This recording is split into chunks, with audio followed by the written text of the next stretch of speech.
আমার পর্দার আড়ালের মা ও বোনেরা আমার, তোমাদেরকে পায়ে ধরে হাতে ধরে বলে, ও নারীরা, তোমরা এই স্বভাব ছেড়ে দাও, না হয় নবী দেখে আসছেন অধিকাংশ নারী জাহান্নামে। আল্লাহর নবী বলেন অধিকাংশ নারী জাহান্নামী হওয়ার কারণ হলো তারা বেশি বেশি মানুষের উপরে লানত করে। আল্লাহর নবী বিশ্ব নবী বলেন দ্বিতীয় নম্বর কারণ হলো তারা স্বামীর অকৃতজ্ঞতা প্রকাশ করে। স্বামী মাথার গাম ফায়ে ফেলে, রাতকে দিন বানায়, দিনকে রাত বানায়। স্বামী এত কষ্ট করে বিবিটাকে সুখে রাখার জন্য, বিবি বাচ্চাকে সুখে রাখার জন্য, ঠিক কিনা? আল্লাহর নবী বলেন এই জন্যই নারীরা অধিকাংশ জাহান্নামী, কারণ তারা স্বামীদের কৃতজ্ঞতা প্রকাশ করে না। আল্লাহর নবী বিশ্ব নবী বলেন তৃতীয় নম্বর কারণ হলো নারীরা অধিকাংশ জাহান্নামী, কারণ নারীরা গীবত করে বেশি। আল্লাহর নবী বিশ্ব নবী বলেন আল গীবাতু আশাদ্দুম মিনাজ জিনা, গীবত হলো জিনার চেয়ে আরো মারাত্মক। আল্লাহর নবী বিশ্ব নবী একদিন সাহাবীদেরকে নিয়ে দুটি কবরের পাশ দিয়ে অতিক্রম করতে লাগলেন। আল্লাহর নবী হঠাৎ করে দাঁড়ায়া গেলেন। সাহাবায়ে কেরাম জিজ্ঞেস করতে লাগলো, ওগো নবীজি, আপনি হাঁটতে লাগলেন, হঠাৎ কেন দাঁড়ায়া গেলেন? আল্লাহর নবী বলেন, সাহাবীরা রে, আমি নবীকে জানায়া দেওয়া হয়েছে ওই দুটি কবরের মধ্যে আযাব হচ্ছে, ইম্মা ইউআযাবান।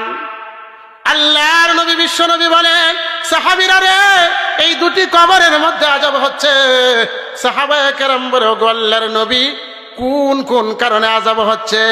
আল্লাহর নবী বলেন, সাহাবীরা রে, এত বড় কোনো গুনাহ না, দুইটি গুনাহ। এক নাম্বার হলো এক কবরওয়ালা দুনিয়ার জীবনে গীবত করত। তাহলে জোরে বলেন তো, কবরে শাস্তি পাবে কারা? দুনিয়াতে গীবত করে যারা। গীবত আছে না নাই?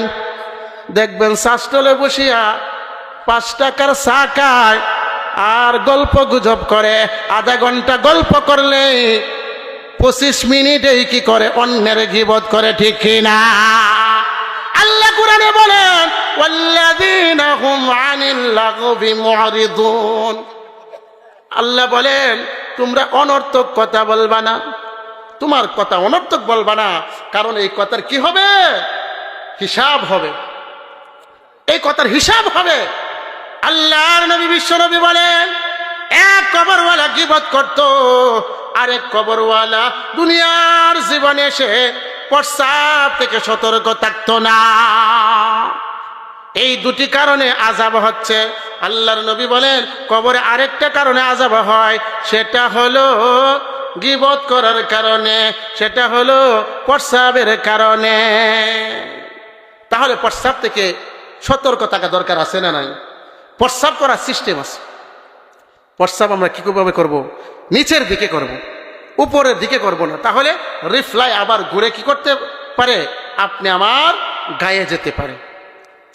তাহলে আমি বলতেছিলাম আল্লাহ পাক রব্বুল আলামিন বলেন ইয়া আইয়ুহাল্লাযীনা আমানু কু আনফুসাকুম ওয়া আহলিকুম নারা ওয়াকুদুহান নাস ওয়াল হিজারা।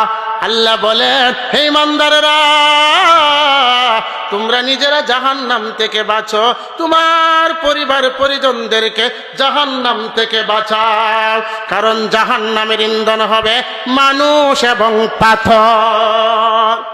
তাহলে জুড়ে বলেন তো, জাহান্নাম থেকে বাঁচার দরকার আছে না নাই? নিজেকে জাহান্নাম থেকে বাঁচানোর দরকার আছে না নাই? নিজে বাঁচবো, কিন্তু যুবক ছেলেটারে রাতের বেলা এত প্রচন্ড শীতের মধ্যে ডাক দেওয়া যাবে না? দেওয়া যাবে? আপনি মসজিদে যাবেন, আপনার ছেলের মাথাটা উদাম হয়েছে, একটু সুন্দর করে লেফটাতে যাবেন, এমন করবেন নাকি? এমন করা যাবে না। কারণ দুনিয়াতে আল্লাহ না করুক, এই যে দেখেছেন উত্তরায় আগুন লাগছে, মা পাগল হয়ে গেছে, বাবা পাগল হয়ে গেছে,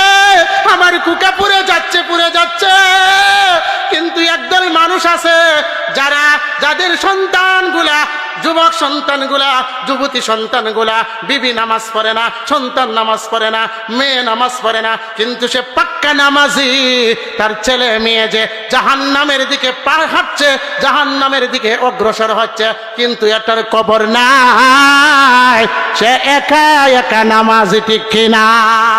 এমন আছে না নাই? তাহলে নিজেরা জাহান্নাম থেকে বাঁচতে হবে, পরিবার পরিজনদেরকে জাহান্নাম থেকে বাঁচানোর চেষ্টা করতে হবে কিনা? এই জন্যই আল্লাহ বলেন, ইয়া আইয়ুহাল্লাযীনা আমানু কু আনফুসাকুম ওয়া আহলিকুম নারা ওয়াকুদুহান নাস ওয়াল হিজারা।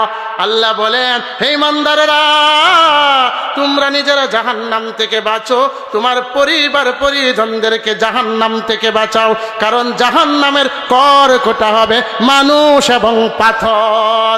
তাই তো আল্লাহর নবী, বিশ্ব নবী তার মেয়ে ফাতেমাকে বলতেছেন, ইয়া ফাতিমা তু আনকিজি নাফসিকি মিনান নার, হে ফাতেমা, জাহান্নাম থেকে নিজেকে বাঁচাও। কিন্তু একদল আছে, যদি বলি নামাজ পড়ো না কেন, শরীর পাক নাই, বলেনি। আবার একদল আছে বলে নামাজ পড়ো না কেন, 5 ওয়াক্ত পড়ো না, জুমাটাও পড়ো না, কেমনে জাহান্নাম থেকে বাঁচবা, আল্লাহর আযাব থেকে কেমনে বাঁচবা? আবার আনন্দে বলে, আছেন আমার মুখতার, আছেন আমার ব্যারিস্টার, শেষ বিচারের হাইকোর্টে তিনি আমায় করবেন পার, আমি পাপী তিনি জামিনদার। জোরে বলেন নাউজুবিল্লাহ। অথচ তাকায়া দেখেন, আল্লাহর নাফরমানি করার কারণে এমনও আছে নবীর সন্তান যাবে জাহান্নামে, কেনান, ঠিক কিনা? এমনও নবী আছে যার চাচা যাবে জাহান্নামে আল্লাহর হুকুম না মানার কারণে, ঠিক কিনা? এমনও নবী আছে যার বিবি যাবে জাহান্নামে আল্লাহর হুকুম না মানার কারণে। এমনও নবী আছে যার বাবা যাবে জাহান্নামে, ঠিক কিনা? আজর, ইব্রাহিম নবীর বাবা আজর জাহান্নামে যাবে, অথচ নবীর বাবা আল্লাহর হুকুম না মানার কারণে জাহান্নামে যাবে। নবীর মেয়ে আল্লাহর হুকুম না মানার কারণে জাহান্নামে যাবে। নবীর ছেলে আল্লাহর হুকুম না মানার কারণে জাহান্নামে যাবে। নবীর চাচা আল্লাহর হুকুম না মানার কারণে জাহান্নামে যাবে। নবীর বিবি আল্লাহর হুকুম না মানার কারণে জাহান্নামে যাবে। আর আপনি 5ম নাম্বার হইয়া লাফাইতেছেন মনের আনন্দে, আর বলতেছেন, আছেন আমার মুখতার, আছেন আমার ব্যারিস্টার, শেষ বিচারের হাইকোর্টে তিনি করবেন আমায় পার, আমি পাপী তিনি জামিনদার। আমি বলি, ও নাফরমান, কুশকাইবা, তোমার মুসের মধ্যে তেল মারতেছ, কষ্ট লাগবে না বুঝি? অপেক্ষা করো। এই জন্যই জাহান্নাম থেকে বাঁচার দরকার আছে না নাই? জাহান্নাম কত ভয়ানক! এই জাহান্নাম থেকে আল্লাহ বান্দাদেরকে সতর্ক করতেছেন, বান্দারা তোমরা নিজেরা জাহান্নাম থেকে বাঁচো, তোমার পরিবার পরিজনদেরকে জাহান্নাম থেকে বাঁচাও, কারণ জাহান্নামের ইন্ধন হবে মানুষ এবং পাথর। তাহলে বুঝলাম মানুষ জাহান্নামে যাবে, পাথর কি অপরাধ করছে? আল্লাহ বলেন পাথর এই জন্যই জাহান্নামে দিবে। মুফাসসিরে কেরাম বলেন, পাথরকে জাহান্নামে দেওয়ার কারণ হইল, যেই সমস্ত পাথরের পূজা মানুষ করছে, ওই সমস্ত পাথরকে জাহান্নামে দিবে। জাহান্নামে দিয়ে বুঝাইবে, বান্দা আমি আদর করে বানাইছিলাম, আমি আদর করে তোমার চেহারাটা বানিয়েছিলাম, আমি আদর করে তোমার চেহারাটা বানাইছিলাম, আমি আল্লাহর কুদরতের সামনে নত করবে, কিন্তু বান্দা আমার সামনে নত করো নাই, তুমি গাছের সামনে নত করছো, মাছের সামনে নত করছো, পাহাড়ের সামনে নত করছো, পাথরের সামনে নত করছো, ল্যাংটা বাবার সামনে নত করছো। আজকে তাকায়া দেখো, যেই পাথরের পূজা করতে দুনিয়াতে, যেই প্রভুর পূজা করতে, সেই প্রভুকে জাহান্নামে দেওয়া হয়েছে। জোরে এখন চিন্তা করো, তুমি কোথায় যাইবা? এক ব্যাখ্যা। দ্বিতীয় নম্বর হলো, পাথরের আগুন বড় শক্ত।